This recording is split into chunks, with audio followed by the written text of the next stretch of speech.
Let me turn to Honorable Ogah. Thanks so much indeed for joining us. I know that I've read the bill, the proposition. You've read it on the floor, isn't it? And it has been adopted first reading. Yeah, so it's going to be so it's going the second hurdle for it, which we'll hope that we'll see how the debate will go on the floor. But what necessitated your proposition of that bill? Well, so the truth of the matter is that if you look at the scenario of what is going on with the public office and civil servants, you can see that truly there is loss of focus. And also there is this loss of public trust in these critical institutions. And the essence of this bill is to install that national discipline, patriotism, and that enthusiasm to see that these critical institutions work again. So for me, there is no way we can cook food we cannot eat. If we, the public servants, cannot patronize the public institutions that we oversight, there is no reason. So invariably, let's break it down. The bill is for every public officers. Public officers and civil servants. Civil servants. Including their immediate family. Immediate families. Children, husband, wives. And wives. Must use public schools. Public health institutions. Yes. Where did you get that kind of model from? Yeah, because being one of the committee chair on health, I am the committee chairman on HIV, AIDS, tuberculosis, and malaria. So within these 2 years I've been there, I've looked at I said, what is the solution? How can we get this right? Because the truth is that we don't have another country. This is the only country we have. And for me, if we don't bring back that trust and cut that or reduce that conflict of interest in these critical institutions, it will be very difficult. So basically, the bill is going to enforce all of these people. Yes. Either elected or non-elected or appointed, or even when you enter into public service, you must patronize. You cannot go to private. You cannot go private to school. You cannot go to private hospital. Yes. But isn't that unconstitutional? You see, because of freedoms of and the rights of every citizen to choose how they get themselves educated and treated when they are sick.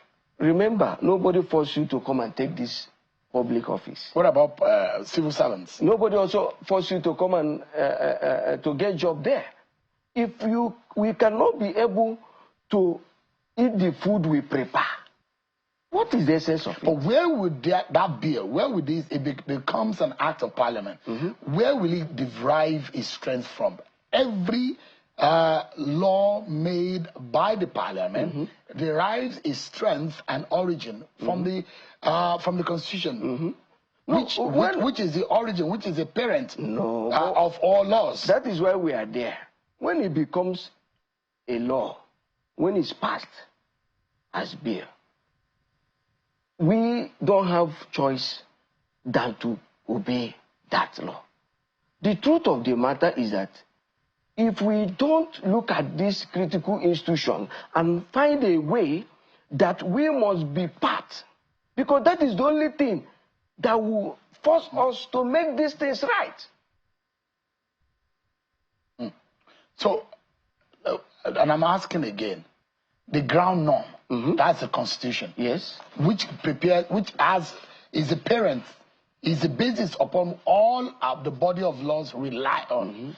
That kind of law must have gotten or derived its strength and inspiration and origin from any part of our constitution. Where do you think this can rely on? Because it also have a constitutional backing and strength to be able to fly. That is why it's our duty to do that. That is our duty. That is why it has to go through these processes. That is why we are seeking for public opinion. Because if the big men think that this is not right, then we must find a way to fix these institutions. But will your colleagues allow you for that bill to pass? That is why the public is very important. Because, you know, this bill is anti-big men. This is for the masses. For me, I think this is the time we need to fix this country. We cannot continue to cut corners. There is no way we can be public servant or civil servant that the institutions were oversight.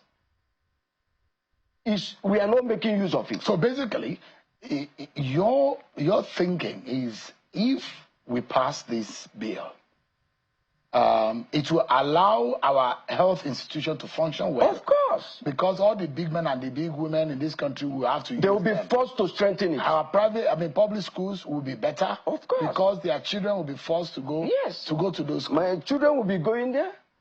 Their children will be going there. They will make sure that these things work. But what effect will it have on the private sector institutions? There is no, because they are part of our economy. Yes, they are part of the economy. There are other millions of Nigerians that are not part of civil servants and public servants. There are many of them.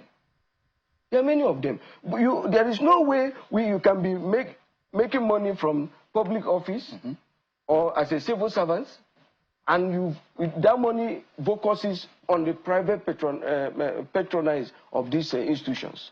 Do you have statistics to back these your bill in terms of what are the indices that have pushed you to be able to come up with this law? How many public servants, how many politicians use the private institution or go abroad?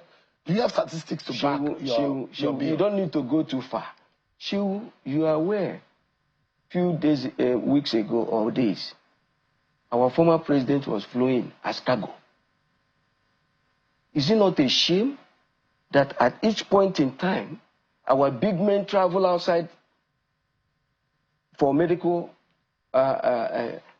services? Is it not a shame? Are we not ashamed of it? It's high time we need to fix the system.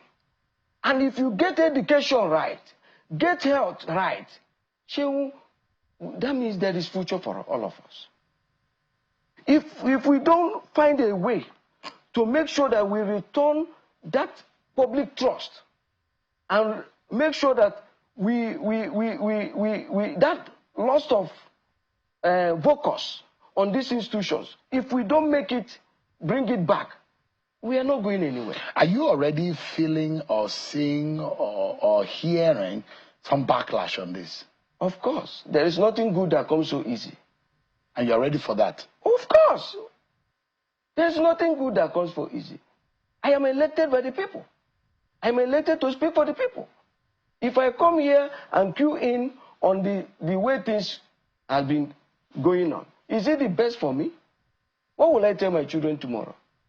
I want a better nation. I want a better country where our children, myself, will have a better health. I don't need to run out of Nigeria.